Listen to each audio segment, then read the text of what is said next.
I'm Maddie. I'm Amber.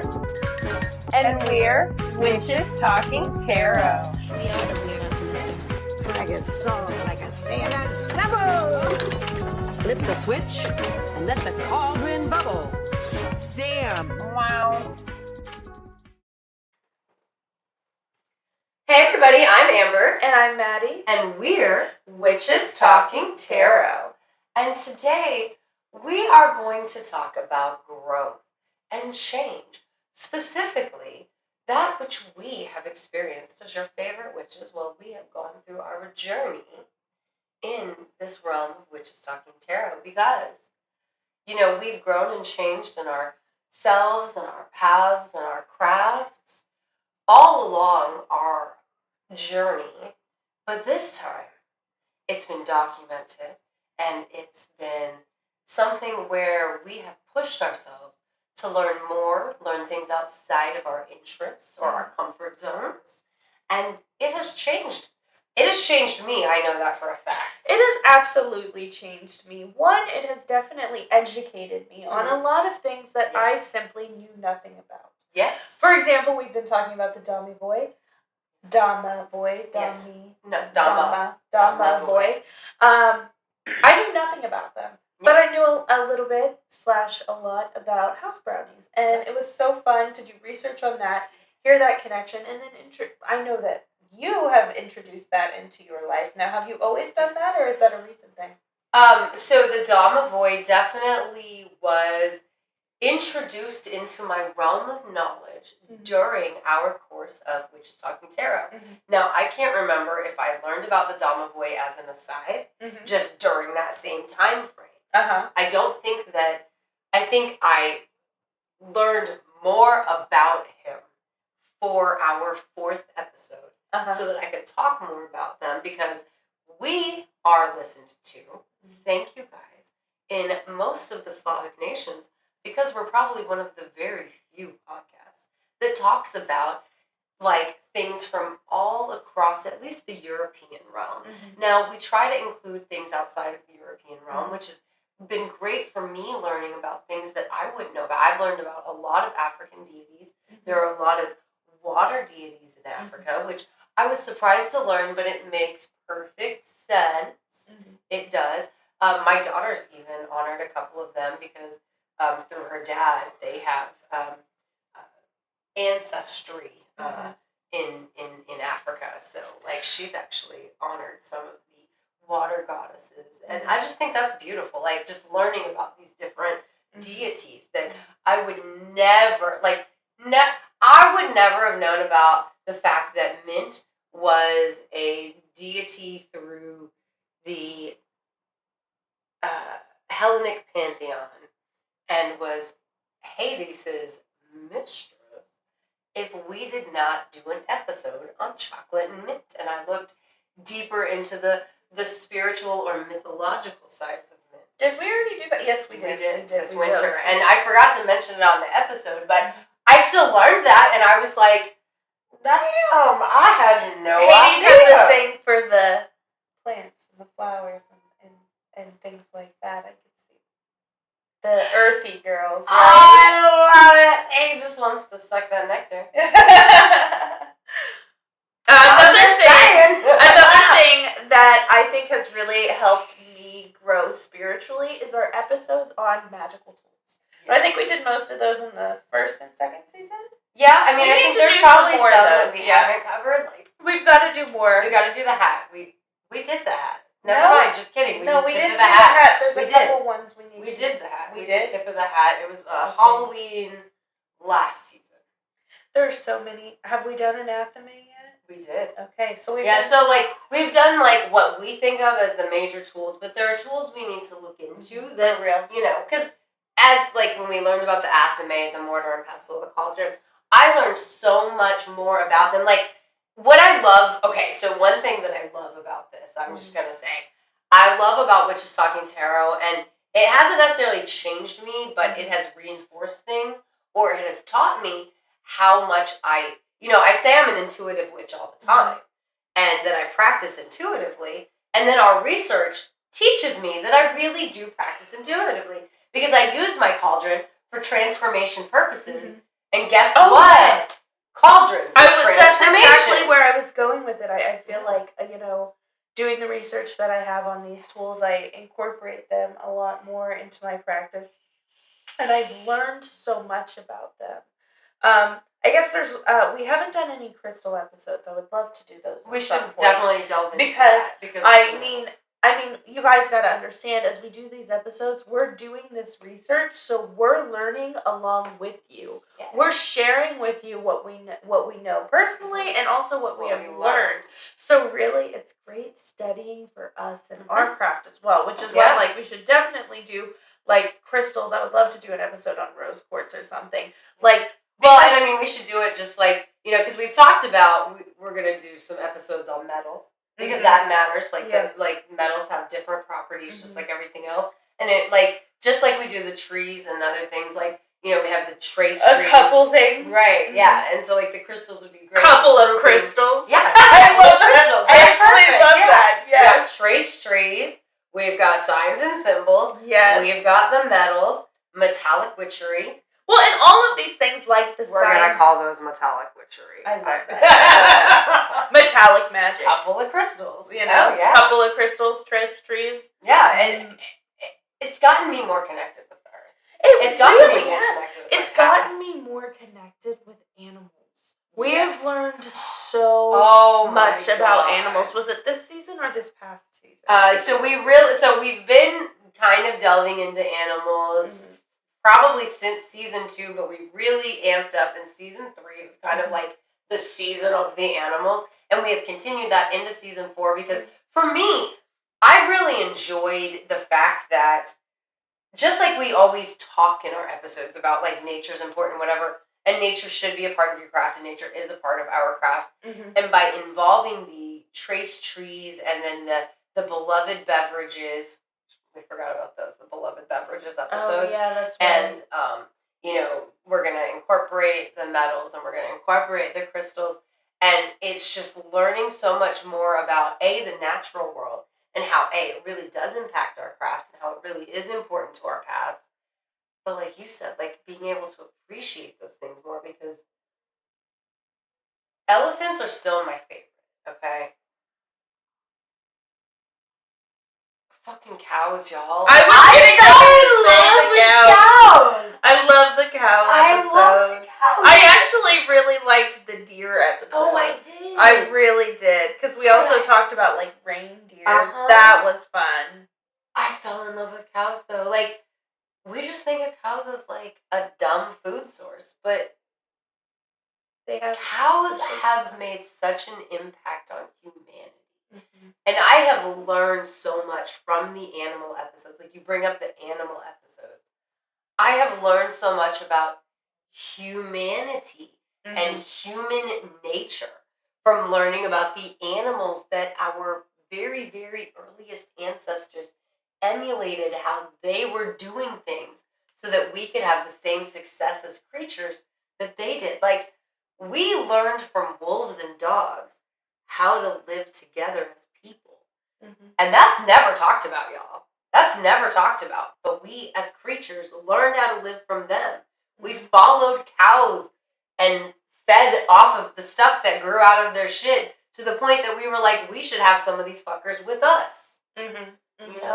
You're so right about the animals.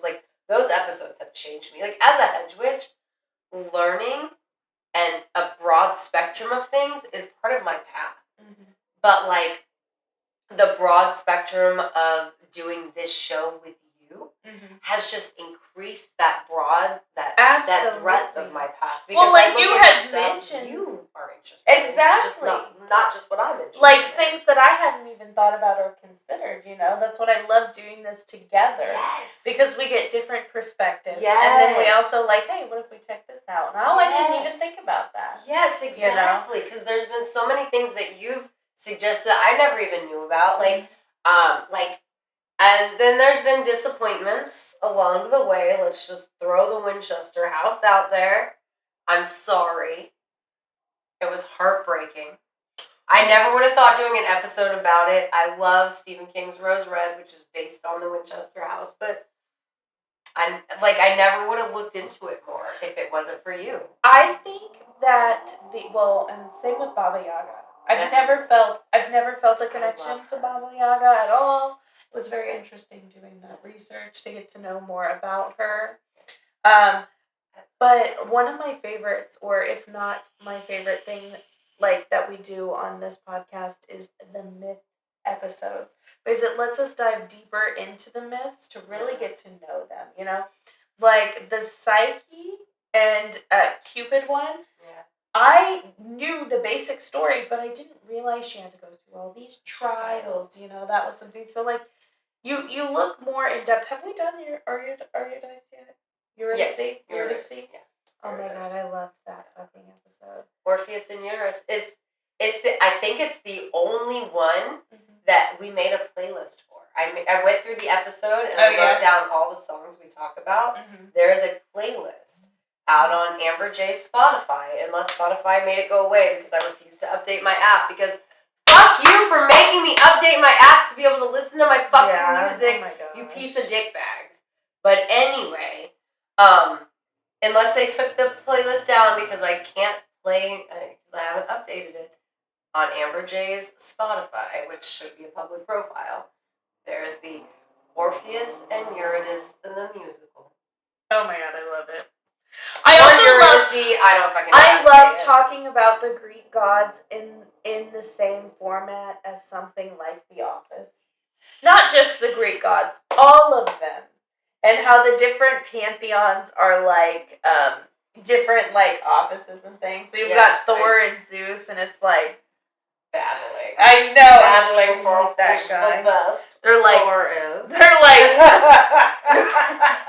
oh my god, I hate that. What was the one episode we did where it was Persephone and Hephaestus catches Aphrodite and Hephaestus, and Aphrodite catches Hephaestus catches Aphrodite with Ares, okay? Yes.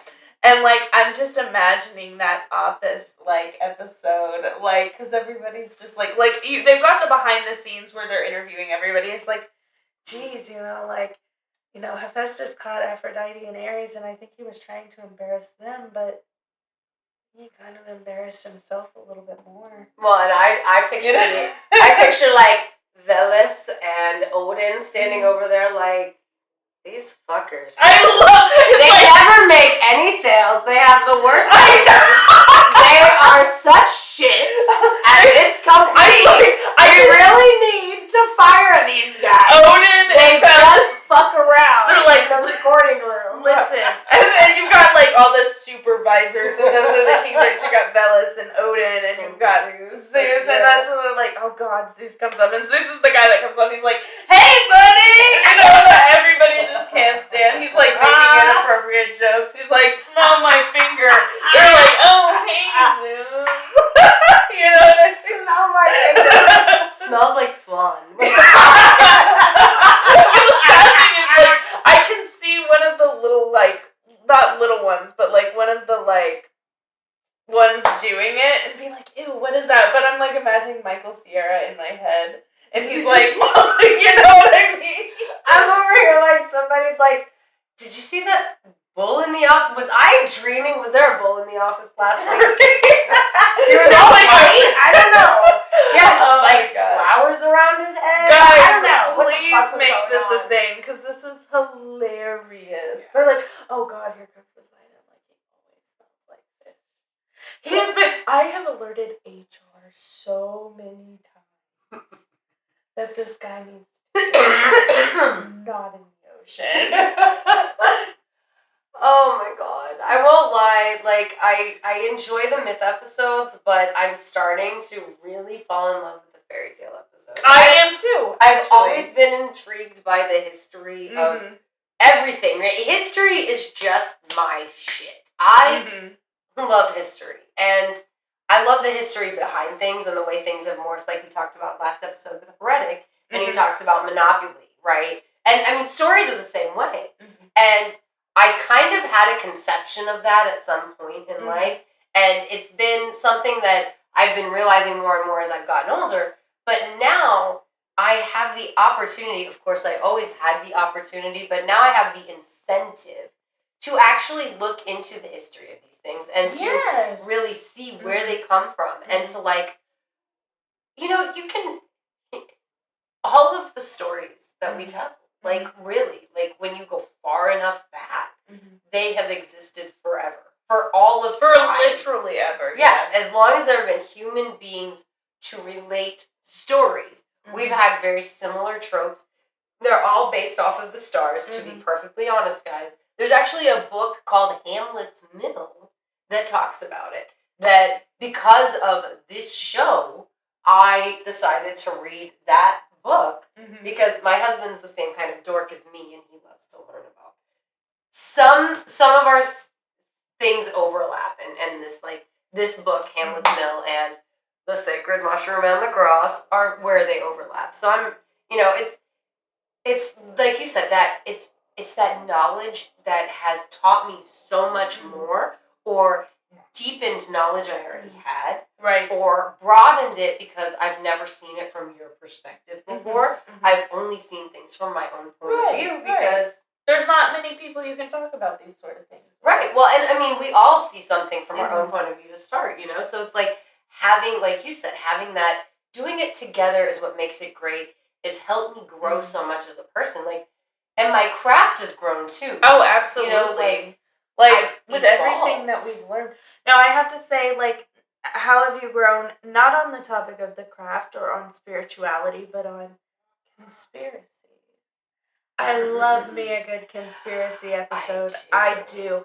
Now, the multiverse one, I loved that episode. Because did we talk about the sciences? We tried. It was confusing. But when we talked about our own thought process on the multiverse, and then it ended up talking about, like, the different dimensions. What's wrong? I make this face because the more things that I am experiencing in the last 2 years, the more I'm starting to believe that we are living in the multiverse or a simulation theory. Fuck the simulation theory. That shit got me fucked up. That shit gave I'm not saying I don't believe in it. Like, I was so fucking... Yeah, I can't. Like, I'm not saying I don't believe in it, but I am saying I can't think about it too much. Look, once we realize we're in a simulation, they turn the simulation off, so I'm not going to talk about it more. I can't think about it, yeah. Yeah, I'm just like, it feels... There's a lot of things that keep pointing toward simulation is life, but also the multiverse. Dude, in that movie Heretic that we were talking about, when he was talking about the simulation, and he was like, there is a theory, if you aren't religious, that it's a simulation, and if you knowingly check out of the simulation, then you can knowingly check back in. The manipulation. Oh, yeah. That shit. I still think it was sleight of hand with the little piece of metal in that conversation. You know, when he's... But that lady was totally right, though. I knew. She was so right. It was. That girl was so smart. It Try not to give away too many spoilers. I'm sorry, it was a birth control thing. And well, I don't even think it was. I truly believe that was all sleight of hand. What do you mean? How did he know that there was a thing? There was a scar on her arm. When you get the birth control in your arm. Well, yeah, I didn't see the scar. There was, like, they showed it in, like, one quick, like, thing. Well, okay, so fair enough, but I still think it was sleight of hand, because what if she'd had it removed? He doesn't know. That is true. So, like, I truly think it was a sleight of hand thing, personally. Well, it's just like when he swapped. I can't. Anyway, it's a new movie, and it's so good. Try not to go spoilers. Right, we'll talk about it afterwards. Yeah. But in terms of conspiracy theory, there's a couple. I like the conspiracy theory episodes where we discuss just what the conspiracy theory is, the popular conspiracy theory. But I like discussing our own conspiracy theories on it. Like, again, with the multiverse. We sat there and we discussed the underworld, and then the in-between, and then the third realm, which is here. But then we also saw how it relates to the way that a lot of the trees of life are in the pagan pantheon. Right, and then we also had discussed, you know, like the different dimensions. So you've got the cell.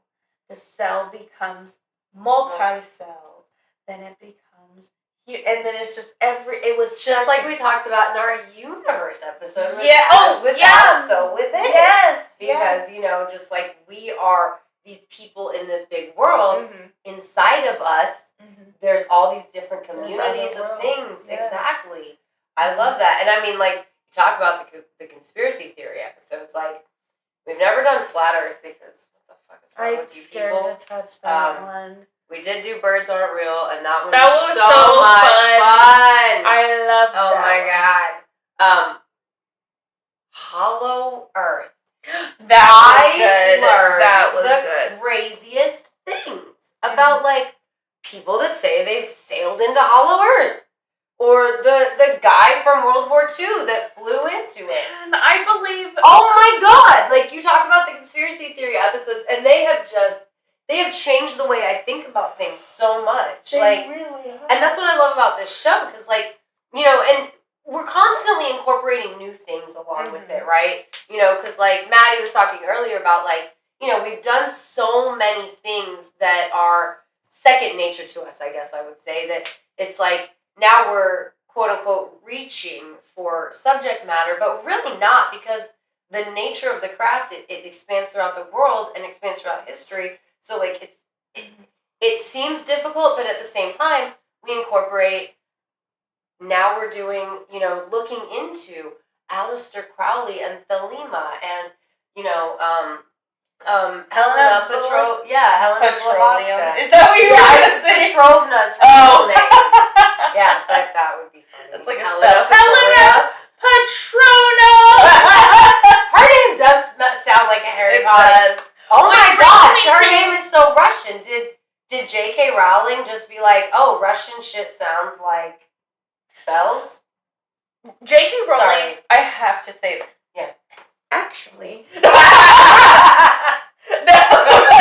Where are my glasses? Yeah, no, but that all of the spells in Harry Potter are Latin. Yeah. And they're so, like, which is why I love them.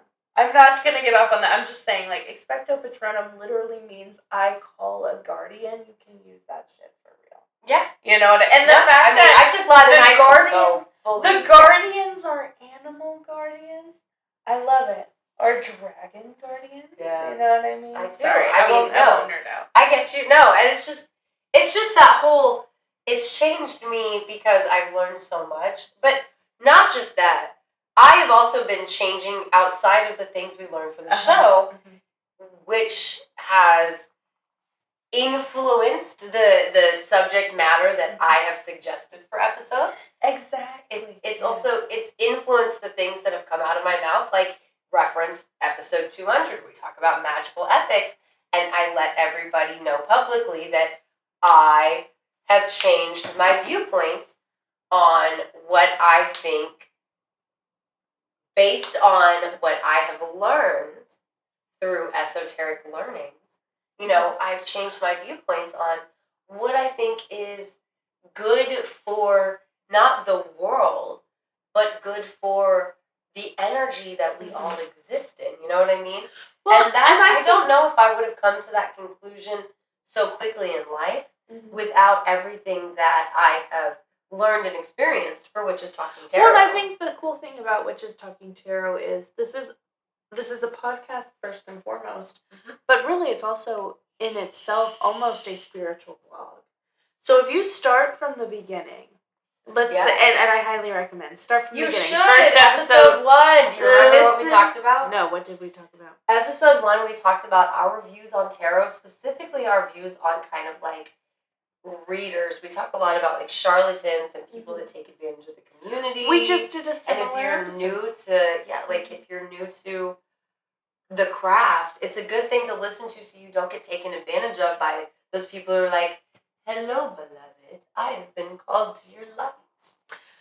Sorry. So it's okay. Start from the very beginning and go all the way now, and you can see and you can listen to how, in many instances, our beliefs and thought processes have evolved because we've heard it from another person's perspective, because we've done this research, because we've had to sit and think. There have been many times where Amber has said something, and in the episode, I just kind of like am zoning out because I'm sitting here thinking. Yeah. I never considered that this is what I think of this. I know you've done the same thing too. Absolutely. It's part of why I love this. So you guys are actually able to see and hear in real time witches evolving. Yeah, no, You know? it's like it's been an amazing journey that it's not going anywhere. We didn't do this episode because it's like a farewell. No, it's a discussion about growth and how we have grown through this show, and we hope that that's been the case for you guys. Well. Yeah, that's like one of the points of having this show, right? It's like that's why we went with the subject matter we went with. Like, sure, we could have a more popular show or more listens if we only covered witchy pop culture shit, or if we only told you that you should be hexing everybody, or if we only told you how to cord cut and how to bind and how to do all those things that are, that get the views, that get the attention. Yes. But that's not what this is about. This isn't about views. This isn't about attention. This is about intention. Because intention is 7/10 of the law. Sorry. If you go back to. in time, you can figure out when Amber decided to say that. Yeah. that phrase that I now say regularly started on this show. So did the conception for Your Morning Witch, which has also helped me grow as a person. Absolutely. You do that every Monday through Friday? Yes. You took weekends off? I did, because I was getting too stressed. Yes. And I decided that for my own, like, it started out as Monday through Friday. Right. And then, like, there was going to be, like, an eclipse or a storm, something that big was happening on a weekend. And so I was like, oh, I really should cover this. I didn't cover it on Friday because I didn't know about it. I learned about it Friday afternoon that it was coming up for the next day. And so I was like, well, if I talk about it in the morning, people can be aware. Was it an eclipse? Might have been. I think it was an eclipse or something. Yes. Yeah, it was something like that where I was like, I really should talk about this. But also, and then it started on weekends for like 2 years. And you've got to take care of yourself, which we talk about in all the time. And I mean, I can say that there have been a couple of things that I've started doing, practicing the self-care, because have we done the self-care magic episode? I'm pretty sure that we have. Amber started braiding her hair.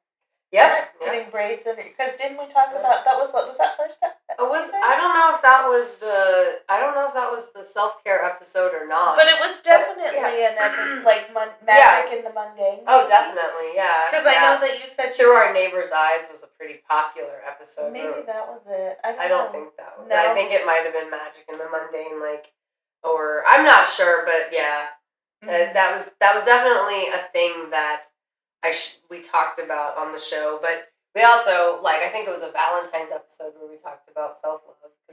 Oh, that's right. That's right. Yeah. Well, I think so. Is there anything else you can say? I mean, I've grown in so many ways, but I really I just appreciate the dynamic that the show brings for the learning. Because I enjoy it. It's good to get out once a week and do something with a friend, which is great. It's really great. Yes. And sometimes more than once a week. Yesterday, we got together and did ritual, and it was beautiful. Absolutely. And I cried most of the evening because the release was good. It was good. So if you are watching on YouTube, don't forget to like and subscribe. We are 8 away from I don't know why I did 2. We're 8 away from almost 500 subscribers. Woo! Yay! Help us out by hitting that like and subscribe button. You can also go ahead. No, go. You can also find us on Instagram, Facebook, and Threads at Witches Talking Tarot. And also, you can help us out if you are listening on a podcast platform and you haven't listened to all the prior episodes to whenever you started. We're inching towards 10,000 listens. We're so close. Woo! Thank you so much for listening. But if you guys, if you haven't listened to the prior ones and you go back and at least cherry pick what sounds interesting, that definitely will help us get to reaching that goal of 10,000 listens. And hopefully it will help you in just learning.